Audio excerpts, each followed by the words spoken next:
What is up guys, my name is David and welcome back to the channel and welcome to What I Watched This Month February edition. I'm going to change things up this month just to save myself time in the editing process. I'm going to record this video throughout the entire month of February. So right now I'm currently filming on February the 8th, so I'm going to cover all the movies I watched from the 1st to the 8th. And then in a couple weeks I will record again. I'm just telling you all of this so you are aware why the shots keep changing. With that being said, let's get into what I watched in February. I started the month off with Citizen Kane, and believe it or not, this movie is pretty great. This is the first time I ever watched this movie in its entirety, and I'm very happy to say that I loved it. I really enjoyed this movie. Of course, I was gonna appreciate it for what it is and, you know, for being a classic movie that changed cinema, but I'm glad to say that I genuinely really enjoyed this movie. If it was maybe 20 minutes shorter, could have been in my top 50 or something like that. It's not, but I'm still happy I loved it. Then I watched a movie better than Citizen Kane, Kong Skull Island. This movie is a blast. It is very predictable, very generic and hollow to be honest, but it is so much fun. Then I checked out Spotlight. I'm not sure why I checked this out. I wasn't really in the mood to check it out, but I was scrolling through Netflix. This was on my list, so I watched it. This is a very, very well made, heartbreaking drama on an unfortunately true story.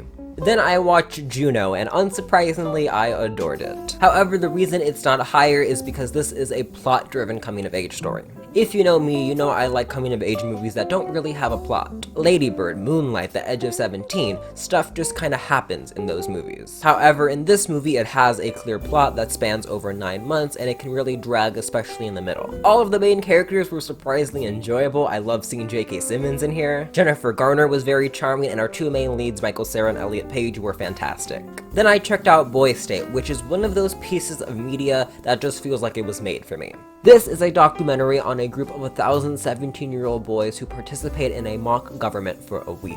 It is very well helmed and edited, and all of the boys they focus on, and just the boys in the background, just everybody in this documentary are characters, to say the least. You have some boys in here who are really smart and are gonna do great things for the country and have a very successful life, and you have other boys in here who are just insane. Politics is already a dumpster fire, so having 17-year-old boys pretend to be politicians, it's beautiful. It's so awesome. It's so much fun. I used to really be into politics. Now I'm no longer that into politics, but seeing politics basically be played as a game by people my age was really, really fun.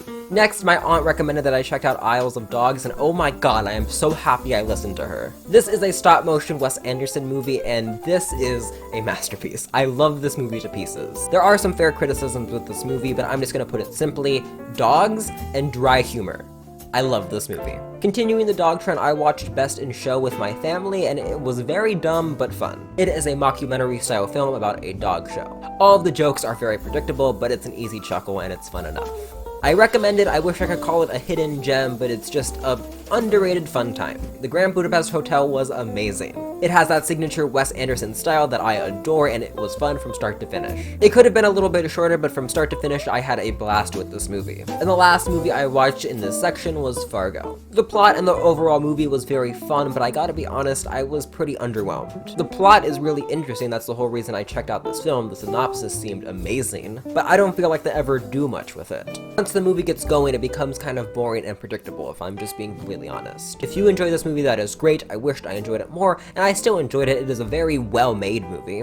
I just really wished I enjoyed it more. 3 weeks later. And we are back. I watched some really good movies over these last couple weeks, so let's get into it. I've been trying to catch up on some 2020 movies I missed, so I checked out The Way Back, and this movie is very easy to love, and I did indeed love it. This was the first sports movie I've seen in a while, so lots of the tropes that people complain about didn't bother me. In fact, I found the movie quite bold and unpredictable in some areas, especially in the third act. Overall, this movie was very fun, heartwarming, definitely one of my favorites of last year, and I definitely recommend you guys check it out. Continuing with sports movies, I finally checked out Rocky 2, and it was enjoyable. Even though I just said I haven't seen many sports movies, so tropes don't really bother me, this one felt a little bit too predictable. And the movie acts like it's not predictable, and you don't know what's gonna happen, and takes its sweet time. That being said, the character work was amazing, and the final fight had me clapping like an idiot. I finally got around to watching The Invisible Man with my friend, and it was one of the best and most entertaining horror films I have ever seen. screen. I know this has been said 1,000 times, yes I counted, but this movie does a really good job utilizing empty space. The camera won't be moving, there is nothing actually scary going on, but the way that it's positioned and the way that there's nothing in that corner just freaks you out and just makes you hide under the pillow. However, the scariest thing about this movie isn't even the kills or the jump scares, it's the very real theme of gaslighting. And Elizabeth Moss does such a great job of bringing this theme to life. All of the actors do great in this movie, but she is phenomenal and gives an award-winning performance, except I guess the award shows hate horror movies. Regardless, this was a fantastic movie, definitely one of my favorites of last year, and I definitely recommend all of you check it out. It is currently on HBO Max. As you might know, The Social Network is my favorite movie, and ever since I watched it for the first time, I have been obsessed with Aaron Sorkin, reading his script, watching his movies, watching interviews of him, and I finally got around to checking out his directorial debut, Molly's Game, and Jesus Christ, he is a god on earth. This is a movie about a woman who runs a poker empire, and it is riveting from start to finish. The only little problem I have with it is that this movie is saying a lot, literally and figuratively. There is lots of monologuing in this movie, and with all that monologuing and... Okay, the backlight went out, so I'm sorry about that. What I was trying to say is that there's lots being said in this movie to the point where the themes just kind of cancel out on each other. Especially at the end of the movie, which kind of left me with an unsatisfying feeling. That being said, this is a great movie that I definitely recommend you guys check out. It is currently on Netflix. I finally watched Goodfellas, and oh look at that, a 16-year-old film bro enjoyed this action-packed mob movie made by one of the greatest directors of all time, and oh look at that, it's in his top 40, that's so interesting. Next, I checked out Booksmart. I couldn't really connect with the plot with this movie, but I adored the moments, the cast, and the writing, and making it a really enjoyable coming-of-age movie. Rise of the Planet of the Apes has been on my watch list forever, and I finally checked it out, and unsurprisingly, I loved it. I went into this movie very blind, and I was not expecting the plot to be so Disney Channel-esque. It sounds like a bad thing, but it was just a nice reminder that good movies can have fun and have camp. Also, this was one of the most emotional movies I've ever seen. I cannot believe how much I cared about CGI apes. I literally got choked up multiple times while watching this. This is a phenomenal movie. And the final movie I watched this month was Annihilation.